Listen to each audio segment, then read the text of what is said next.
Learning Objective 2, government programs. And as we mentioned before, the SBA, the Small Business Administration, is charged by Congress to take care of small business, both in creating incentives and support for the formation of small businesses, and once they're underway, to support that they don't fail. And this is a often not understood aspect of the U.S. economy.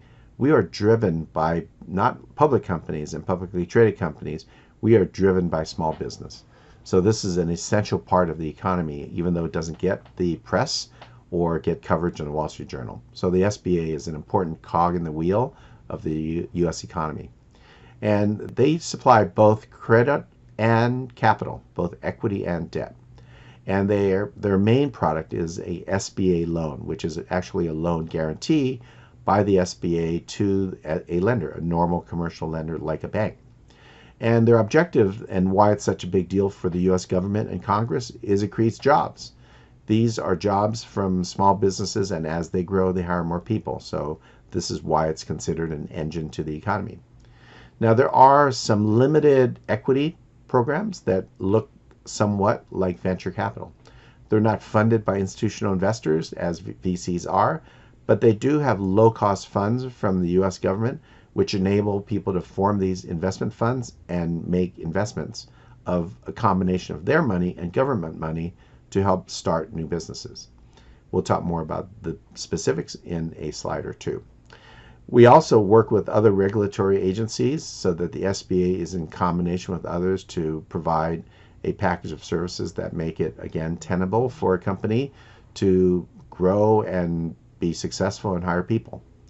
And one of the main things, as mentioned, is the SBA helps you get a loan, because large banks like Bank of America or Wells Fargo will likely have active SBA programs in your geographic area.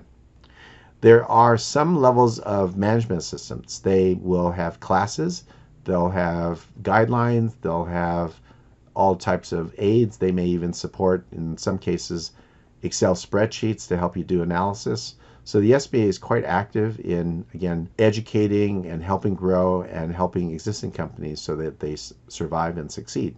And finally, there are asset sales programs that, if need be, they're facilitating how you would be able to liquidate some of your assets. Okay, SBA programs. As mentioned, there are debt and other finance-related items, and that's the SBA loan. This is a surety bond. This is a guarantee for the integrity of the employees inside of a company. Next, there are procurement programs where the federal government buys a lot of things, and they may say, we're going to give an advantage to companies that are small businesses or are backed by SBA programs or some other restriction.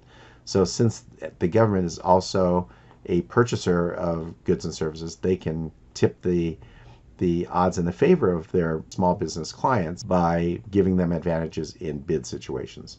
R&D. There are many R&D programs that are funded, not even by the SBA sometimes, but the SBA may help you find out about these programs for organizations like the National Institute for Health or other specific agriculture programs. And the SBA might help you find those so that you can serve a need that exists in the country for the government or other people, and to be able to receive grants that support the development of new technologies and formulations in this area.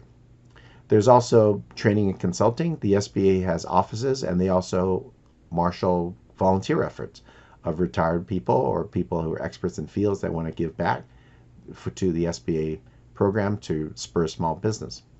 And there's information services. There's lots of websites these days, but also lots of resources that enable you to learn more or be connected with others that can help you. Then there's advocacy to help you when you're in trouble, to be able to make your case, whether it's a legal lawsuit or an argument to qualify for a particular program. Disaster, when it occurs, may be also supported by the SBA. So when a hurricane hits New Orleans, the SBA may come in and delay the receipt of some of their previously made loans, or may make further loans to help in the recovery effort. And there could be specific groups of people that are helped by the SBA, and examples of these might be veterans, where they come back from doing service for the country and they're given some preferential rates or access to loans to help them start businesses, or to exporters, because we're trying to affect the balance of trade. We tend to import more than we export, so we want to increase exports. So that is another group that may be assisted. Or Native Americans. The Native Americans have had many challenges since the reservations were formed, and we're always trying to find ways to help the Native Americans so that they can have a more decent life than what they've had for decades or 100 years in the United States. Then there's small and disadvantaged businesses. So these could be based on the owners of the businesses or those serving particular niche communities in need in the U.S. government or U.S. economy. So these are another group that's aided. And finally, women. There's a whole set of programs that help spur the entrepreneurship for women in the United States. These are specific programs. The asterisk here is you don't have to memorize these. It's just to give an example of how does the government get money out. So the one that's most common is the 7A loan, and these are the ones I allude to. These are the loans made to a business through a bank. The government will guarantee up to 85% of the loan value, depending on the nature of the loan and the population served. For 504s, these are development companies for business needs, and they're also subject to government guarantees for the bank that is working on these programs. Microloans, these are for not-for-profit or government organizations that provide very small loans for very small businesses. Microfinance for micro entrepreneurs. Venture capital, these are of the four, this is the one that's equity oriented, and it's done through the SBIC, Small Business Investment Corporation, or a MESBIC, Minority Enterprise Small Business Investment Corporation. These are funded by the government through preferred stock investments into the SBIC to supplement investments by the shareholders so that they have more capital at lower rates of return required so they can make loans on an equity basis. And there are many other agencies in the government that give grants or do support for various reasons and objectives. And the most common is taxes. The most aggressive state in the United States is Texas. You probably know about Austin, Texas, which is a magnet for companies leaving Silicon Valley. Texas loves to have high-tech firms relocating parts of high-tech companies in Austin for back office or manufacturing or R&D in some cases, so that they can create jobs and employment and economic welfare into the state of Texas. And they're the most aggressive and have been very successful in having companies do relocations into Texas.